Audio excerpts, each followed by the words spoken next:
I'm trying to figure out how to get my friends to play. Any advice on exciting people to play? That's a good question. That's a good question. And I'm gonna teach you guys something. I'm gonna teach you. Hold on, guys. Hold on. Okay. Here we go. This is what I do. Basically, it's my D&D Lite, essentially. My D&D Lite on how to play, and it's a game that kind of my cousin. Memories are fading, but I think my cousin kind of started it and I kind of took and ran with it. Again, my version of D&D Lite. If you have friends and family who don't want to spend 4 hours playing D&D, but you want to get them in the creative mindset and kind of do something similar, this game is called Awesome. Patent it, right? You heard it here first, folks. It's called Awesome. So it's a role play. It's a game, but it's basically you, the DM, in this case called the Genie. You have a deck of cards, and basically you either set up the scenario or your players kind of vote on the scenario. Let's say that you are in the middle of a vast desert and you guys are a mile away from each other, but the goal of the game is to kill everyone else off. You should be the only one that survives. It's kind of like Hunger Games style, right? And so you go into this scene, you're like, this is where you're at. You have your clothes on your back and nothing else. But every turn you get to make a wish.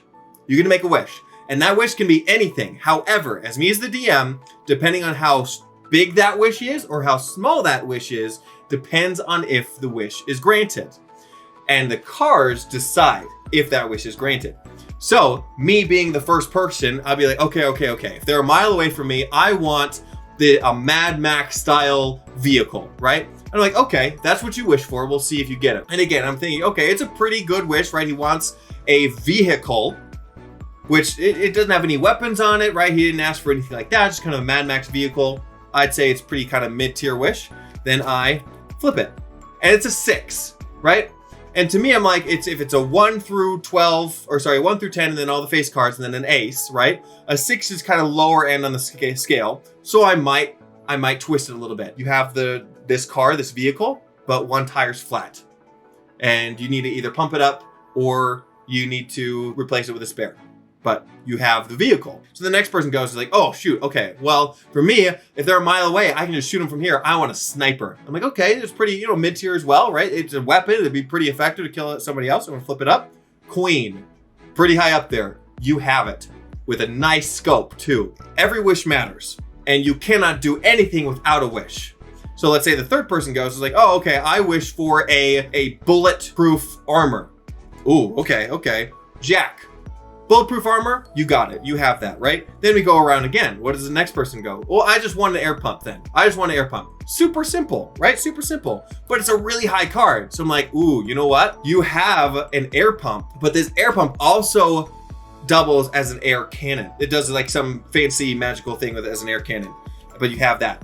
And that's pretty cool. Next person goes, okay, I just want to shoot this sniper at the person next to the vehicle who's over on this side. I'm like, okay, well, you gotta try to find him across the desert. You gotta shoot at him, but it's still, you have the weapon already. Pretty simple. It's a 6. So you shoot him, and now he has basically one turn to wish himself out of the situation. And so if we forward back to him, we can choose one thing. He's like, oh, I wish that my wounds are healed, right? And he wishes that. And then I do an ace. Now, aces are the best because they get whatever he has or whatever they wish for, and then something extra.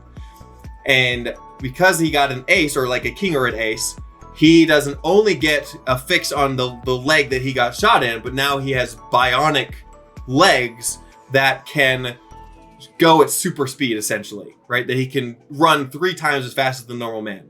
And that's how this kind of game goes, right? And so if I had rolled a low card for him, then that person might have failed the wish and would have died. That would have been the end. But they saved himself because of the wish that they made.